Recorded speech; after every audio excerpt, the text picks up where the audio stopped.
Hello and welcome to the We Are LPS podcast. I'm Lynn Cordish, your host, and I am here with our superintendent, Mr. Heim. Welcome back, sir. Oh, awesome. I'm excited to be here. Well, we have a lot of things to fill our families in on and our staff, so let's get to it. The last time we talked about what we were looking into about our reentry plan, and our teams have been working diligently to prepare for the return of school. So let's talk a little bit about what we're going to do for our families as we return to learn. Well, first, for learning, first of all, we're really emphasizing flexibility. So, you're going to start hearing the word traditional. Well, traditional school is going to be very similar to what school's always been, but school has changed over the years. So we've included the word hybrid just a little bit with traditional so parents would understand. Traditional will be brick and mortar, coming to school every day unless circumstances arise. If somebody in your family tests positive or for some reason a parent doesn't feel comfortable and they'd like to quarantine or isolate their child for a week or two just to make sure everything's safe, then we're gonna rotate them quickly and seamlessly into a hybrid or a virtual model where they're learning at home. And our goal is to align our curriculum and our resources where when they're at home, they're learning at the same pace and they're being presented the same information as their classmates who are back at school. At elementary, it'll be one way, and of course, high school or secondary will be different. So it's two different products. But the understanding we want parents to do is we're going to have that traditional model that you bring your kids to school, you drop them off, and they go in, and safety is going to be our number one goal with that. And you did mention hybrid. And so the one thing that I know you were really key on with our families is that there is no more traditional school in the sense of it's brick and mortar and then that's all you learn. But we are applying that virtual model for the flexibility. So you'll hear the term hybrid in conjunction with traditional, correct? Yes, and the reason is traditional school now, one thing that's changed, even without the COVID, is our goal is to never have another snow day. If it snows and if we can't come to school for whatever reason on a day, we're going to move to that hybrid or to that flexible way of educating students from at home. Same difference if a kid gets the flu or other issues come up, they can log on and they can keep up with their classmates and we don't have to count them absent. So it's that way where we continue the education and we try to overcome circumstances as they arise. We've dealt with this before where kids have been isolated at home for different reasons. Parents get sick, kids have to go out of town. But now with our technology world, we can stay connected, and our goal is going to be keep our kids or students connected pre-K through 12. And we also have two more models that we have discussed in our teams, and that is the blended model and the true virtual model. So will you explain the blended? The blended model is more for secondary students, and it's going to be more of that model where they can take some online courses and some at school, because what we know we get into secondary is very important to secondary students is extracurricular activities. There's a lot of research that backs that taking an extracurricular activity has a great positive effect upon students. So we want to be able to continue to offer those. So if a parent does not feel comfortable putting their student in school with 1,200 students every day, they could go to school at home through our virtual, where we're providing the lessons, the resources. We're working with the parent and have it so the child can learn there, but then they could be in band or art or ag or football or other extracurricular activities, music. And some of those things, again, this is a new thing. It's going to be new, so there's going to be kinks, and we're going to have to continue to improve it. But it's going to kind of work with the saying, people have heard me say quite a bit, you don't have to be bad to get better. We're going to work to get better at this every day because our ultimate goal is to create a comfortable, safe learning environment for every student, but it also includes their parents, because parents got to feel their students are safe at school or whatever option they choose. And then the last one is blended. The full virtual has that. Also in the blended is, you got your career tech, you got your concurrent, you got your online classes. You have a lot of different other things in blended too. The virtual model, which is our third model. Right, our third model. And they can start blending together, for lack of it. But the virtual model is when the student chooses to take everything virtually. But even when they choose to take everything virtually, some of those at some point might say, hey, I'm at home a lot. I might want to play soccer, or I might, they can sign back up for a sport and enroll in that and be at school for that to be part of it. Because if you're in the virtual model, or you're in the blended model, or you're in the traditional model, you are still a Lawton Public School student. You are still one of ours. And our goal is we want you to be one of yours. We've even talked about ways that if a student gets isolated, where they have to be quarantined, or for whatever reason they're going to be at home, is there a way we can provide meals for them? We're doing that now. Can we do that? What can we do to better improve that for each individual student? And again, there's been a move, the ICAP, Individual Career Academic Plan, for students for years, starting in the 6th grade, and they even want it to go down. We want every student to have an individualized lesson plan. Parents just have to work with us, because they have to understand there's 14,000 students in Lawton, so the staff is going to work really hard. But this is where you get that full partnership between the parents and the staff to create the best academic plan for each individual student. And so we kind of talk about the commitment by LPS to serve our students in that flexible and stable model. And then we have the safety aspect, which, we hear that parents are like, I'm not going to send my kids back if they have to wear a mask all day. I'm going to homeschool them. So in that regard, they can have homeschool the LPS way, using our virtual model, correct? Yes, and we're going to really work hard with parents, because, mask, we came in with our mask today, and we talked about it, and Lynn's got hers. And, I just left a town hall with the city, and, there's different thoughts there. The bottom line is, me wearing a mask protects you, and those are some of the things that, whether you feel it's necessary or not, it's one of those things I've come around, and hopefully people continue to come around, that we're going to do things to keep people safe.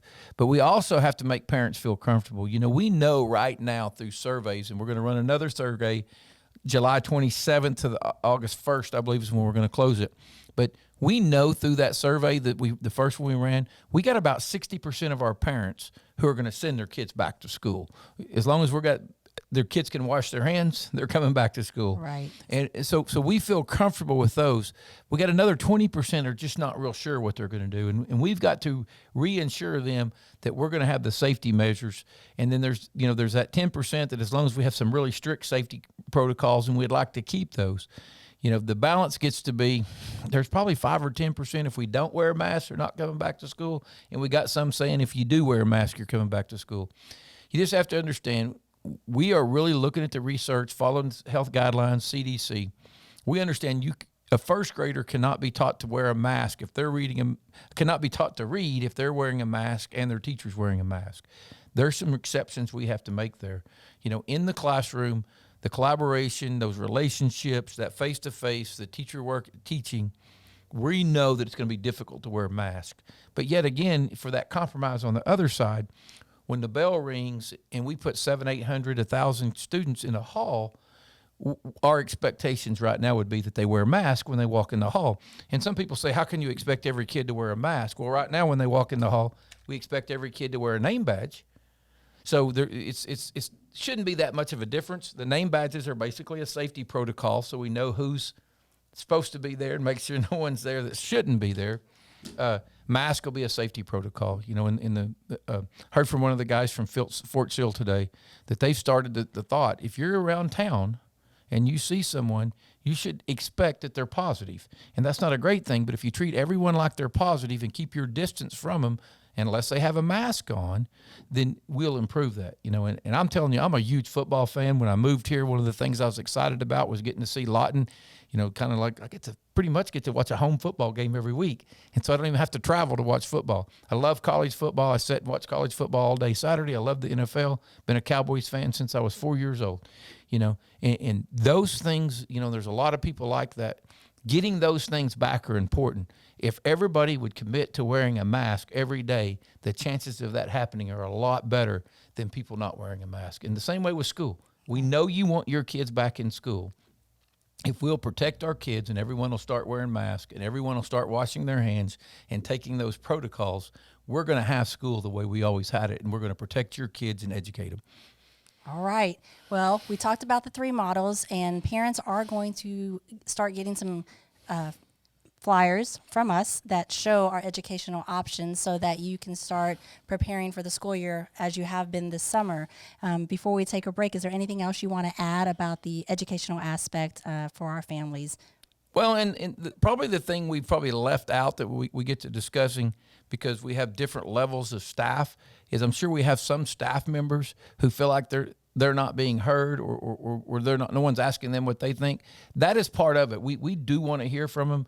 We do want you to email your principals. We do want you to contact them. Again, there's 2,500 employees of Lawton Public Schools. Obviously, we can't put them all in a room and have a town hall with them. We do want to hear if you have concerns. We are going to try to work on a case by case with our adults and our staff members in making sure we can create a safe environment for them. They just, our ultimate goal is safety for kids, safety for staff, and then education is also right there with it. Exactly. And so we're working really hard on that. We're going to take a quick break, and we'll be back with Mr. Heim.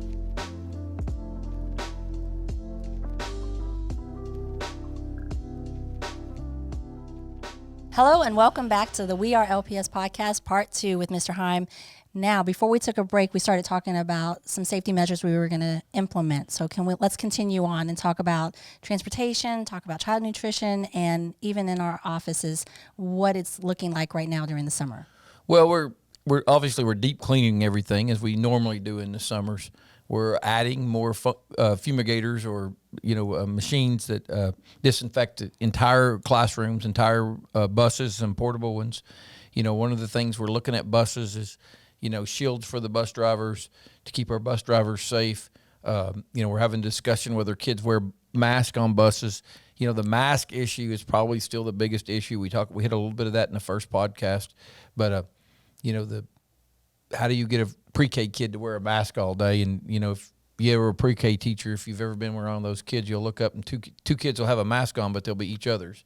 So you're not creating a lot of safety there. So we're going to balance that. We're working with the CDC and so forth. We're definitely installing hand sanitizers. We're definitely talking about one-way traffic in the halls. We're definitely working with child nutrition on how we feed the kids, because eating in the classroom is almost a must. We're eating in smaller groups. We can't put 300-400 kids in a cafeteria to eat. Those are the things they're really recommending you not do, because obviously when you're in large groups, and that's probably the big push I have, if you're in a large group of people, wear a mask.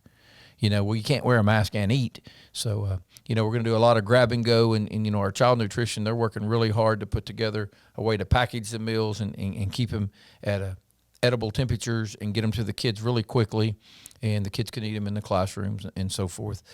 Staff-wise, we're going to really start working with our staff through, in finding ways to make them safe, providing them a mask. If they choose, they can wear their own mask. Again, it's going to be really hard to teach in a classroom with a mask on. Although most of your experts will tell you the mask protects others from you more than it protects you, the more you talk to people, there's lots of cases out there where they feel like the mask protect you as well too. It's kind of one of those things that there's no reason not to wear it. They keep coming up with different reasons not to. There's not a lot of reasons not to, except for, again, those relationships in those small classrooms. So we're going to work with that really hard. And you briefly mentioned that, and I know we had some comments and concerns shared with us in our survey about the passing period and what it would look like, and you touched briefly on that, and that's still something that we're working on. The other question that came up was shields. How are we implementing the shields that you would see, like when you go to a restaurant or, a cafeteria staff, seeing that, or even office staff? Well, our office staff, some of them are already set up that way. Some areas it'd be really difficult. Shields like the Chromebooks and some other things, that plexiglass is getting hard to come by, so we're looking at it case by case. One thing is our secretarial staff or our front office staff, we will have them wear masks, and obviously we're going to keep other adults out of the building. It's pretty much, as a parent, if you want to come to the building, you're most likely going to have a mask on to come in the building, because once again, we're protecting our students from you, and other parents should be guaranteed that we won't allow outside people in. Again, we're going to do everything we can to protect our students. The thing that's the hardest for, as a superintendent and the other school leaders, we meet on this pretty regularly. We met with the health department this week. We're going to meet with them again, in a week or two, and we're going to continue to look at CDC guidelines as things change so much. We do know that professional development's going to look different. We're probably not going to try to put 1,000 teachers in a room and, here on my first time to be a superintendent of all these people, and I want to give that one big masterful speech and get them all motivated to go teach. And, really you just can't do that. You just, putting 700-800 teachers in one room or 300 in one auditorium just so I can hear myself talk, because they're probably not going to listen to me anyway, is not feasible. It's not safe. So sometimes we're just going to have to make decisions and think about safety. No different than students. We're going to have to make sure that we create a limited number of situations in our school settings where we have more than 30, 40, 50 kids in the same area. And when we do, such as passing times and such at your secondary schools, we're going to have to do our best to, strongly recommend up to require that everybody has a mask when they're in the hall and at those transition times. Now, we are going to work on putting out the guidance that the school system is going to have in place. So is there anything that you want parents? I mean, the survey will go out July 27th. And the one thing that we are really hoping to hear from our parents is what model they want to choose. Yes, right? We definitely need to know, because of staffing purposes. We need our parents to tell us this. We also need our parents to start communicating with, if, those who don't have concerns and are pretty comfortable with putting their students back into the school setting, but those who have concerns, we need them to start communicating. There may be things we've answered and we just haven't talked about, or they haven't heard us talk about, or there may be things that, for lack of a better term, it may be things that I'm going to say, dang, I wish I'd have thought of that, because there are so many things going on and it's moving so fast. We're going to be flexible in our learning environments. And again, our job is to provide education to our students in the safest possible manner we can. And we are going to make that happen, and we're going to meet the needs. And we're thankful to our families and staff that continue to communicate with us and reach out.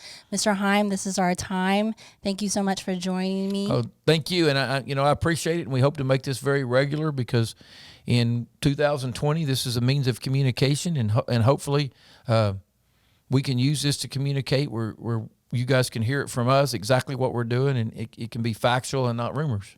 All right. Continue to follow us on our website, through our social media. And if you have any questions or would like to email us, our email address is info@lawtonps.org.